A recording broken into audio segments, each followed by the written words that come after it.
Hello MSc, welcome back to my channel. आज का हमारा लेक्चर है फ्रैंक कॉन्डोन प्रिंसिपल। हम देखेंगे उसका इंट्रोडक्शन, हम देखेंगे उसकी एक्सप्लेनेशन, हम देखेंगे उसका एक डायग्राम, एक देखेंगे हम उसका इलेक्ट्रॉनिक स्पेक्ट्रा डायटोमिक मॉलिक्यूल्स का। तो ये रहेगा हमारा आज का लेक्चर। तो अगर आप नए हैं तो चैनल को सब्सक्राइब कर लें और बेल आइकन को प्रेस कर लें, जिससे कि आपको सारी पढ़ाई की लेटेस्ट वीडियोस मिलती रहें। और अगर आपको वीडियोस अच्छी लगती है तो प्लीज़ इसको लाइक और शेयर करना ना भूलें। तो ये है एमएससी 4th सेमेस्टर का टॉपिक, बहुत ही ज़्यादा इंपॉर्टेंट टॉपिक जो हर बार एग्ज़ाम में पूछा जाता है। ये बीएससी के लिए भी बहुत ही ज़्यादा इम्पॉर्टेंट टॉपिक है, पर ये एमएससी 4th सेमेस्टर बच्चों के लिए जिन्होंने इनऑर्गेनिक केमिस्ट्री ली है, उसकी जो हमारी पहली यूनिट है वो है बेसिक्स ऑफ फोटोकेमिस्ट्री। उसके अंदर ये टॉपिक दिया गया है, तो मैंने ये आज इसको कवर किया है। इससे प्रीवियस लेक्चर में हमने excitation, types of excitation, quantum yield और ये अब हमारा थर्ड लेक्चर है फ्रैंक कॉन्डोन प्रिंसिपल, ये कवर किया है। तो चलो शुरू करते हैं अपना आज का लेक्चर जो है फ्रैंक कॉन्डोन प्रिंसिपल। इसका introduction. The vibrational structure of electronic spectra is studied by Franck and Condon scientist and establish a rule which is called Franck Condon principle. जो वाइब्रेशनल स्ट्रक्चर है इलेक्ट्रॉनिक स्पेक्ट्रा का, वो Frank और कॉन्डोन scientist ने study करा था और उन्होंने एक रूल एस्टेब्लिश करा था जिसको हम फ्रैंक कॉन्डोन प्रिंसिपल भी कहते हैं। मैं आपको एक बार और समझाती हूँ।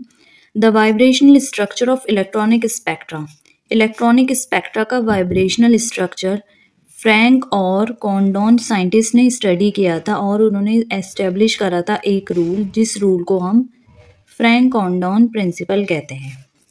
According to Franck Condon principle, an electronic transition takes place so rapidly that a vibrating molecule doesn't change its internuclear distance during the transition.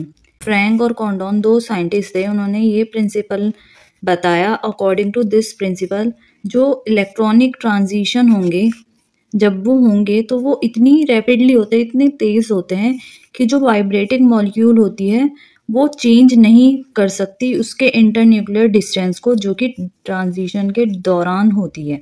मैं आपको एक बार और समझाती हूँ। जो इलेक्ट्रॉनिक ट्रांजिशन होगी जब वो होती है तो वो इतनी ज़्यादा फास्ट होती है कि जो वाइब्रेटिंग मॉलिक्यूल होता है उसका इंटरन्यूक्लियर डिस्टेंस चेंज नहीं होता ड्यूरिंग द ट्रांजिशन। ये कहा था फ्रैंक कॉन्डोन प्रिंसिपल ने। अब हम देखेंगे इसकी एक्सप्लेनेशन। इसकी एक्सप्लेनेशन ये है, an electronic transition may be represented by a vertical line on a plot of potential energy versus internuclear distance। हम एक इलेक्ट्रॉनिक ट्रांजिशन को रिप्रेजेंट करते हैं एक वर्टिकल लाइन से और उसको प्लॉट करते हैं पोटेंशियल एनर्जी और वर्सेस इंटरन्यूक्लियर डिस्टेंस। ये देखिए ये है पोटेंशियल एनर्जी और ये है इंटरन्यूक्लियर डिस्टेंस जो है R। Consider two potential energy curves for the molecule in the ground electronic state E0 and in the first excited electronic state E1। हम दो पोटेंशियल एनर्जी कर्व को कंसिडर करेंगे molecule के लिए। पहला होगा ग्राउंड इलेक्ट्रॉनिक स्टेट E0 और दूसरा होगा फर्स्ट एक्साइटेड इलेक्ट्रॉनिक स्टेट जो है E1। ये देखिए, ये यहाँ पे है E0 और ये ऊपर वाला है E1। E0 होगा, E0 है ग्राउंड इलेक्ट्रॉनिक स्टेट और जो E1 है वो है first excited electronic states. Since the bonding in the excited states occurs at a slightly greater internuclear distance than corresponding minimum in ground electronic states. जो bonding होगी excited states की वो slightly greater nuclear distance पे occur करेगी in comparison to ground electronic state. यह है इसका diagram. यह है इंटरन्यूक्लियर डिस्टेंस R, यह है पोटेंशियल एनर्जी, यह है E0, यह है E1। ये था हमारा फ्रैंक कॉन्डोन प्रिंसिपल का एक डायग्राम जो था potential energy versus internuclear distance. अब हम देखेंगे इसका एक और डायग्राम। ये देखिए, ये है इलेक्ट्रॉनिक स्पेक्ट्रम इन डायटोमिक मॉलिक्यूल्स। ये एक इलेक्ट्रॉनिक स्पेक्ट्रम है डायटोमिक मॉलिक्यूल्स का। अगर आप दोनों डायग्राम बना के आएंगे तो आप काफ़ी अच्छा स्कोर करेंगे, इसलिए आपको ये ज़रूर बनाना है।